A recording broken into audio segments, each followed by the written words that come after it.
বোনের মা যে ছেলেকে জন্ম দিয়েছে সেই ছেলে বুড়ি বিয়ে করার ট্রেডিশন বাংলাদেশে চালু করেছে। ওর ছেলের ট্রেডিশন ধরে রাখার জন্য আমি এই বুড়িকে বিয়ে করার অফার দিলাম। ইভেন তার সাথে আমাকে সে আমার জেন্ডার নিয়ে কথা বলেছে। সো আমার এটা প্রুভ করতেই হবে যে আমি ছেলে মানুষ, তো আমি ওই বুড়িকে দিয়ে প্রমাণ করি।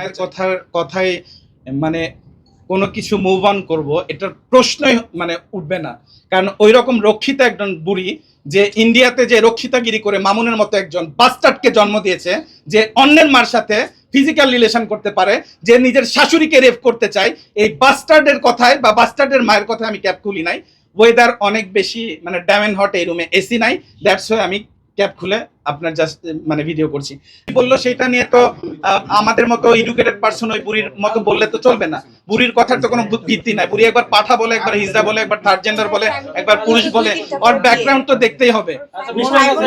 শোনেন, ওই বুড়ি যেদিন লাইলার বাসায় আসছিল সেদিন চটের ব্যাগ, বোঝেন, চটের ব্যাগে কাপড় নিয়ে আসছিল। হ্যাঁ, ওই বুড়ি আমাদের সামনে এসে কথা বলতে পারবে না। বুড়ি ওই বলছেন আমার বিরুদ্ধে মামলা দিবে, ওই বুড়ি আমার বিরুদ্ধে যদি 50টাও মামলা দেয়, বুড়ির এগেনস্টে আমি এই কথাগুলোই বলবো। চটের ব্যাগে কাপড় নিয়ে এসে বুড়ি, চটের ব্যাগের মধ্যে ওই ছেলের বউ অসুস্থ হলে কাঁঠাল নিয়ে আসে বুড়ি, একটা ভালো ফল কেনারও টাকা নাই, ফকির নিয়ে আবার আমাকে বলে আমি এক সিরা প্যান্ট পরি। আমার ওই রকম 3টা প্যান্ট আছে, আমি হাফ প্যান্ট পরে আমার একটা ইউজড হয়ে গেছে, দ্যাটস ওয়াই আমি হাফ প্যান্ট পরে আমি তো লাইভে বুড়িকে আমার হাফ প্যান্ট বা টি শার্ট কতগুলো আপনারা আমার টিকটক বা আমার ফেসবুক আইডি স্ক্রল করলেই দেখতে পারবেন। বুড়ি বলছে আমার কাপড় নাই, আমার কিছু নাই। ওর ছেলের মতো ফকিন্নি নাকি ওই বাসায় কাজের মেয়েরা থাকলে একটু পর পর লাইট ফ্যান বন্ধ করে দেয়, কারেন্ট বিল দিতে পারে না। কারেন্ট বিল দেওয়ার টাকা যাদের নেই সেই বুড়ি আমার ছেলের সাথে বন্ধুত্ব হয়েছে, কারণ ফকিন্নির ছেলেকে কালচার দেওয়ার জন্য, আমি ভালো বানানোর জন্য নিয়ে আসছি।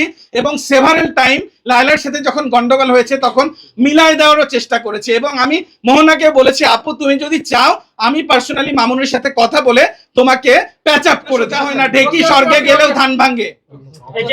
বিব্রত বোধ উনি ওনার পার্সপেক্টিভ থেকে বলতেছে। মামুন নিজেও তো ভাই আমাকে অনেক অশ্লীল গালিগালাজ করেছে, আপনাদের সামনে আমি স্পিকারে শুনিয়েছি। সো ওর প্রতি বা ওর ফ্যামিলির প্রতি আমার কোনো ধরনের কোনো যে বিব্রত বোধ করা, কেউ কিছু বলে এই ধরনের কিছু আর কাজ করে ভালো লাগার কিছু নাই, আমার খারাপও লাগে না। ওই ছেলেটা আমার মাকে নিয়ে যে এইভাবে গালিগালাজ করেছে, ওই ছেলের প্রতি আসলে আমার কোনো ধরনের ফিলিংস বা কোনো কিছু নেই। যে কোনো মেয়ে যাতে মামুনের চক্কর আর না পড়ে, আমি যেইভাবে সাফারার, আর কোনো মেয়ে যাতে সাফারার না হয়, আমাকে যেভাবে ম্যানিপুলেট করেছে আর কাউকে যাতে এই ধরনের ম্যানিপুলেট করতে না পারে, এটাই আমি বলবো।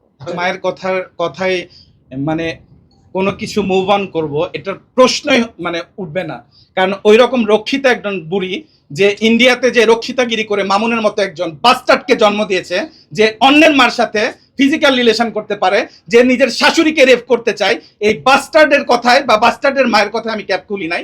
ওয়েদার অনেক বেশি ড্যামেন হট, এই রুমে এসি নাই, দ্যাটস ওয়াই আমি ক্যাপ খুলে আপনার জাস্ট ভিডিও করছি। আর আমি ফুল প্যান্ট এখানে পরে আসছি, কারণ অনেক সময় বাইরে গেলে আমি ট্রাউজার পরি, ট্রাউজার পরেছি, আমি ফুল প্যান্ট পরি।